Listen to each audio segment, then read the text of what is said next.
नमस्कार दोस्तों, जय माता दी। दोस्तों, दुर्गा सप्तशती के 8वें अध्याय में रक्त बीज वध का वर्णन किया गया है।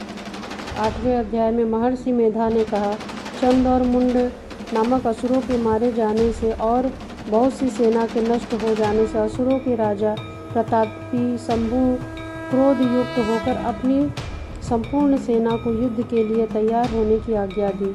उसने कहा, अब उदायुध नामक 86 असुर सेनापति अपनी सेना के साथ युद्ध के लिए जाएं और कंबु नामक 84 सेनापति भी युद्ध के लिए जाएं और कोटि वीर नामक 50 सेनापति धौम्रकुल नाम के 100 सेनापति प्रस्थान करें। कालक, चौहृदय, मौर्य और कालके ये दैत्य भी मेरी आज्ञा से सजकर युद्ध के लिए कूच करें।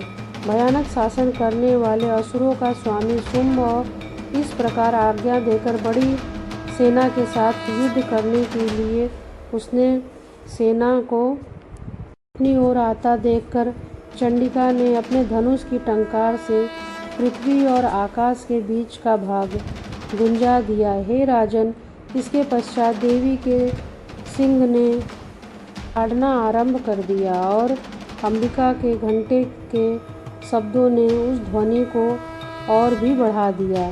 धनुष की टंकार, शेर की दहाड़ और घंटे से शब्द से पृथ्वी और आकाश के बीच का भाग गूंज उठा और इसके साथ ही देवी ने अपने मुख को और भी भयानक बना दिया। ऐसे भयंकर शब्द को सुनकर राक्षसी सेना ने देवी तथा सिंह को चारों ओर से घेर लिया। हे राजन, उस समय दैत्यों के नाश के लिए और देवताओं के हित के लिए ब्रह्मा, शिव, कार्तिकेय, विष्णु, इंद्र आदि देवी की शक्तियों को अत्यंत पराक्रम और बल से संपन्न थी। उनके शरीर से निकलकर उसी समय चंडिका देवी के पास गई। जिस देवता का जैसा रूप था वैसे ही आभूषण थे, जैसा वाहन था वैसा ही रूप, आभूषण और वाहन लेकर उन देवताओं की शक्तियाँ दैत्यों से युद्ध करने के लिए आईं। हंस युक्त विमान में बैठकर और रुद्राक्ष की माला और कमंडल धारण करके ब्रह्मा की शक्ति आई। वृषभ का सवार होकर हाथ में त्रिशूल लेकर महानाग का कंकण पहनकर चंद्र रेखा से भूषित होकर भगवान शंकर की शक्ति माहेश्वरी आई और मोड़ पर आरूढ़ होकर हाथ में शक्ति लिए दैत्यों से युद्ध करने के लिए कार्तिकेय जी की शक्ति उन्हीं का रूप धारण करके आई। भगवान विष्णु शक्ति गरुड़ पर सवार होकर शंख, चक्र, सारदंग, गदा, धनुष, खड्ग हाथ में लिए हुए हैं। श्री हरि की शक्ति वाराह का शरीर धारण करके आई और नरसिंह के समान शरीर धारण करके उनकी शक्ति नारसिंही भी आई। उनकी गर्दन को झटकों से आकाश के तार टूट पड़ते थे। इसी प्रकार देवराज इंद्र की शक्ति ऐन्द्री भी ऐरावत के ऊपर सवार होकर आई। पश्चात इन देव शक्तियों से घिरे हुए भगवान शंकर ने चंडिका से कहा, मेरी प्रसन्नता के लिए तुम शीघ्र ही इन असुरों को मारो। इसके पश्चात देवी के शरीर में से अत्यंत उग्र रूप वाली सैकड़ों गीदड़ियों के समान आवाज करने वाली चंडिका शक्ति प्रकट हुई। उस अपराजिता देवी ने धूमिल जटा वाले भगवान श्री शंकर जी से कहा, हे प्रभु, आप मेरी ओर से दूत बनकर शुंभ और निशुंभ के पास जाइए और उन अत्यंत गर्वीले दैत्यों से कहिए तथा उनके अतिरिक्त और भी जो दैत्य वहाँ युद्ध करने के लिए उपस्थित हैं उनसे भी कहिए, जो तुम्हें अपने जीवित रहने की इच्छा हो तो त्रिलोकी का राज्य इंद्र को दे दें। देवताओं को उनका यज्ञ भाग मिलना आरंभ हो जाए। तुम पाताल से लौटकर जाओ, किंतु यदि बल के गर्व से तुम्हें लड़ने की इच्छा हो तो फिर आ जाओ। तुम्हारे मांस से मेरी योगिनियाँ तृप्त होंगी। क्योंकि उस देवी ने भगवान शंकर से युद्ध रोकने के लिए दूत नियुक्त किया, इसलिए वह संसार में शिवदूती के नाम से विख्यात हुई। भगवान शंकर से देवी का संदेश पाकर उन दैत्यों के क्रोध का कोई आर पार न रहा और जिस प्रकार देवी विराजमान थी वहाँ पहुँचे और जाने के साथ ही उस बाणों और शक्तियों की वर्षा करने लगे। देवी ने उनके फेंके हुए बाणों, शक्तियों, त्रिशूलों और फरसों को अपने बाणों से काट डाला और काली देवी उस देवी के साथ आगे खड़ी हुई और शत्रुओं को त्रिशूल से विदीर्ण करने लगी, खट्वांग से कुचलने लगी। ब्रह्माणी जिस तरफ दौड़ती थी उसी तरफ अपने कमंडल का जल छिड़क कर दैत्यों के वीर्य व बल को नष्ट कर देती थी। इसी प्रकार माहेश्वरी त्रिशूल से, वैष्णवी चक्र से और अत्यंत कोप वाली कौमारी द्वारा असुरों को मार रही थी।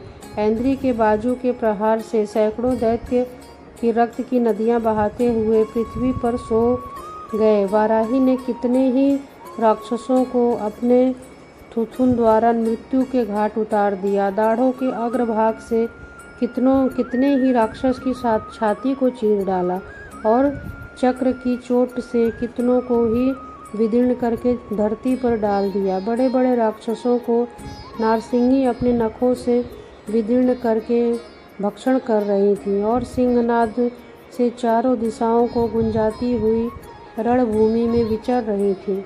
शिवदूती के प्रचंड अट्टहास से कितने ही दैत्य भयभीत होकर पृथ्वी पर गिर पड़े और उनके गिरते ही वह उनको भक्षण कर गई। इस तरह क्रोध से भरे हुए मातृगणों द्वारा नाना प्रकार के उपायों से बड़े बड़े असुरों को मरते हुए देखा। राक्षसी सेना भाग खड़ी हुई और उनको इस प्रकार भागता हुआ देखकर रक्तबीज नामक महापराक्रमी राक्षस क्रोध से भरकर युद्ध के लिए आगे बढ़ा। उनके शरीर से रक्त की बूंदें पृथ्वी पर जैसे ही गिरती थी, परंतु वैसे ही शरीर वाला तथा वैसा ही बलवान दैत्य पृथ्वी से उत्पन्न हो जाता था। रक्तबीज गदा हाथ में लेकर ऐन्द्री के साथ युद्ध करने लगा। जब ऐन्द्री शक्ति ने अपने वज्र से उनको मारा तो घायल होने के कारण उनके शरीर से बहुत सा रक्त बहने लगा और उनकी प्रत्येक बूंदों से उनके समान ही बलवान तथा महापराक्रमी अनेक दैत्य भयंकर रूप से प्रकट हुए। वह सबके सब दैत्य बीज के समान ही बलवान तेज वाले थे। वह भी भयंकर अस्त्र शस्त्र लेकर देवियों के साथ लड़ने लगे। जब ऐन्द्री के वज्र प्रहार से उसके मस्तक पर चोट लगी और रक्त बहने लगा तो उसने हजारों ही पुरुष उत्पन्न हो गए। वैष्णवी ने चक्र से, अपनी ऐन्द्री ने गदा से रक्तबीज को चोट पहुंचाई और वैष्णवी के चक्र से घायल और होने से उसके शरीर से जो रक्त बहा उसमें हजारों महा असुर पैदा हुए, जिसके द्वारा यह संपूर्ण जगत व्याप्त हो गया। कौमारी ने शक्ति से, वाराही ने खड्ग से और माहेश्वरी ने त्रिशूल से उसको घायल किया। इस प्रकार क्रोध से भरकर उस महादैत्य ने सब मात्र शक्तियों पर पृथक पृथक गदा से प्रहार किया और माताओं ने शक्ति तथा शूल इत्यादि से उसको बार बार घायल किया। उससे सैकड़ों महादैत्य उत्पन्न हुए और इस प्रकार उस रक्तबीज के रुधिर से उत्पन्न हुए असुरों से संपूर्ण जगत व्याप्त हो गया, जिसने देवताओं को भय हुआ। देवताओं को भयभीत देखकर चंडिका ने काली से कहा, हे चामुंडे, इसमें मुख को बड़ा करो और मेरे शस्त्रघात से उत्पन्न हुए रक्त बीज बिंदुओं तथा रक्त बिंदुओं से उत्पन्न हुए महाअसुरों को तुम अपने इस मुख से भक्षण करती जाओ। इस प्रकार रक्त बिंदुओं से उत्पन्न हुए महाअसुरों को तुम अपने इस मुख से भक्षण करती जाओ। इस प्रकार रक्त बिंदुओं से उत्पन्न हुए महादैत्यों को भक्षण करती हुई तुम रणभूमि में विचरण करो। इस प्रकार रक्त क्षण होने से दैत्य नष्ट हो जाएंगे। तुम्हारे भक्षण करने के कारण अन्य दैत्य उत्पन्न नहीं होंगे। काली ने इस प्रकार कहकर चंडिका देवी ने रक्त बीज पर अपने त्रिशूल से प्रहार किया और काली देवी ने अपने मुख में उसका रक्त ले लिया। तब उसने गदा से चंडिका पर प्रहार किया। प्रहार से चंडिका को तनिक भी कष्ट ना हुआ, क्योंकि रक्त बीज के शरीर से बहुत सा रक्त बहने लगा, लेकिन उसके गिरने के साथ ही काली ने उसको अपने मुख में ले लिया। काली के मुख में उस रक्त से जो असुर उत्पन्न हुए उनको उसने भक्षण कर लिया।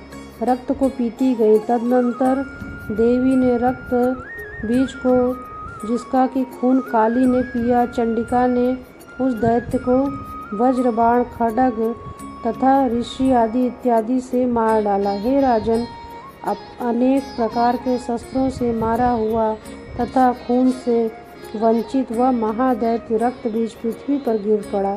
हे राजन, उसके गिरने से देवता अत्यंत प्रसन्न हुए और माताएं उन असुरों का रक्त पीने लगे। तत्पश्चात उद्धृत होकर नृत्य करने लगे। दोस्तों, सती के 8वें अध्याय में रक्त बीज वध का वर्णन किया गया है, जिसमें माँ काली ने रक्त बीज का रक्त पिया और सृष्टि का कल्याण किया।